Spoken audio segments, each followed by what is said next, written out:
This is Vivek going hard on the Ukraine war. Ramaswamy, are you persuaded by President Zelensky's urgent new plea? Where do you stand on more funding? I'm absolutely unpersuaded. And I'm actually enjoying watching the Ukraine hawks quietly, delicately tiptoe back from their position as this thing has unwound into a disaster. The first half of this race, I was the only person standing for it. Now they're actually quietly coming around to being more cautious, as they should. Level with the American people here. Ukraine is not a paragon of democracy.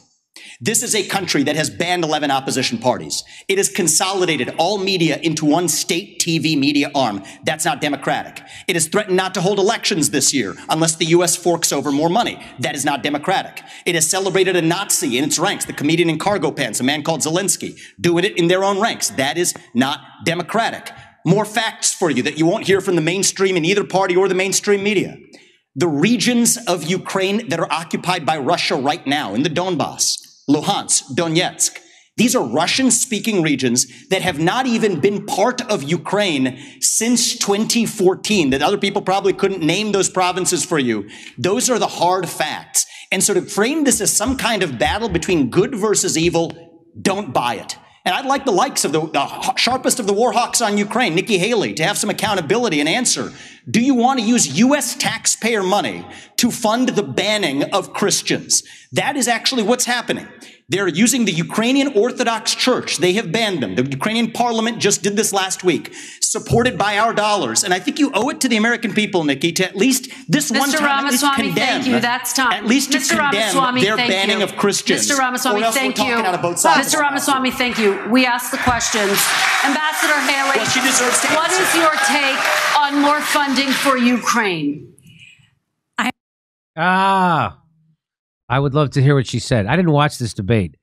Her response is a barrage as you would of bullshit. Expect. Yeah, an absolute avalanche of lies. We covered that this morning. Yeah.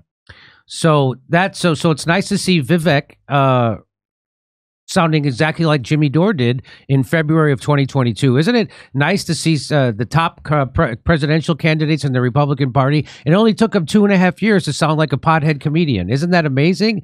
And if you want to hear more of that pothead comedian, you can come the day after Thanksgiving. We'll be at the Flappers Comedy Club in Burbank, California. Me, Kurt, and Steph will be there telling jokes.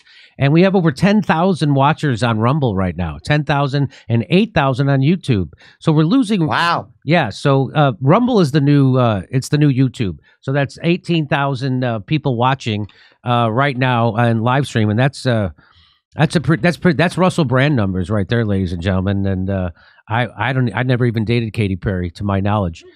But Katy Perry, by the way, also took over a organic something, and she's getting all the stuff from Bill Gates and what did she take over? Katie, have you heard this story?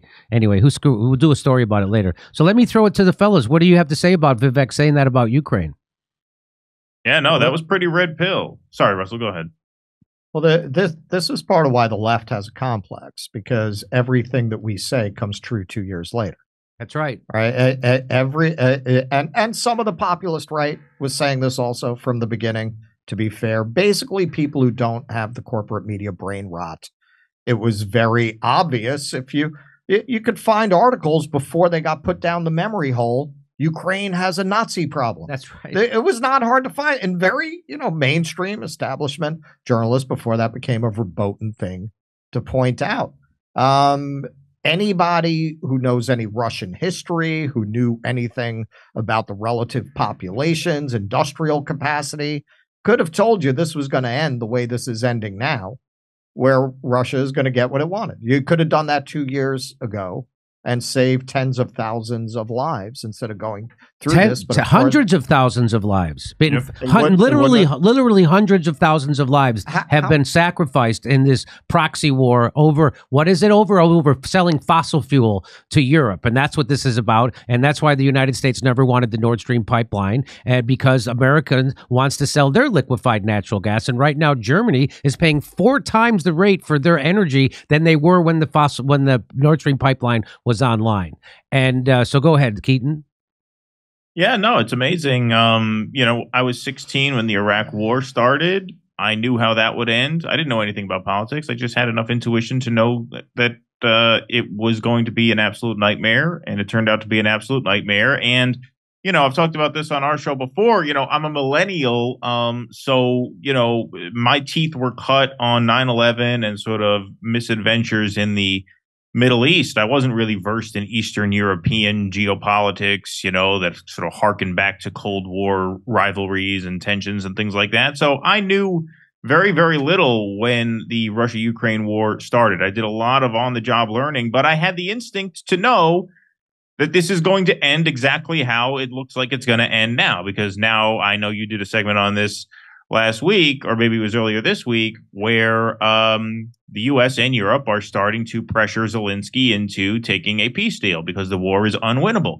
It was very obvious to me, who knew almost nothing about this, from jump. I remember we went on Facebook and did a stupid little live stream at the time, the day this happened, saying this war is unwinnable and it was entirely preventable, and they could have prevented it by agreeing to pretty much the exact terms that they're going to have to agree to in order to end it years down the road. And here we are. So we said at this show, when this war started in Ukraine in February 2022, was that this war is going to end, just like you said, exactly like what on Russia's terms. And it is. They're going to keep Crimea, they're going to keep the Donbass, and they're going to keep their path to the sea.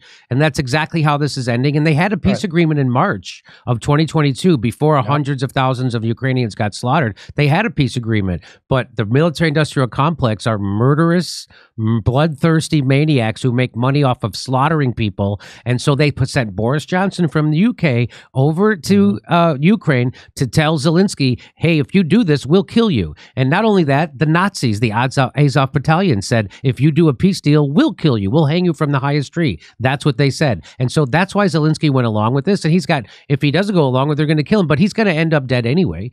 We all knew. And by the way, people have no idea.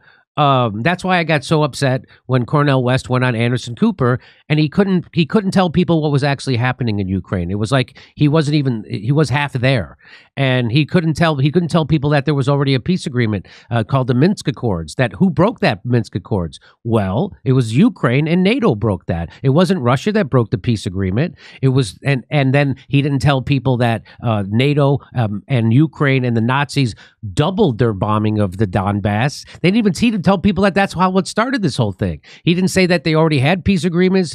So that's what people don't know. They just think that one day Putin woke up because he's a thug, and when people say that, it's just he's a madman. He's a madman. He's a thug. Okay, all right. And that he woke up and he just decided to invade Ukraine for absolutely no reason.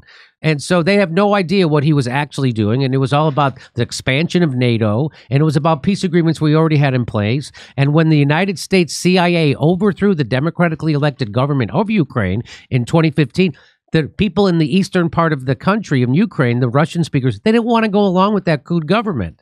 And so they had already broken away from Ukraine.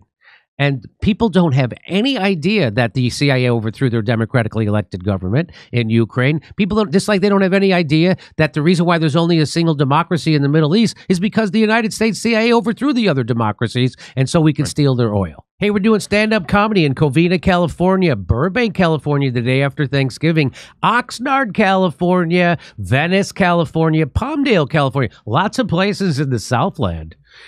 Omaha, Nebraska. We're going to be in Omaha. We're going to be in Des Moines, Milwaukee, Lansing, Bend, Oregon, Portland, Oregon, and Seattle, Washington. Plus, we're going to be in Boston, the Wilbur Theater in Boston. See you there.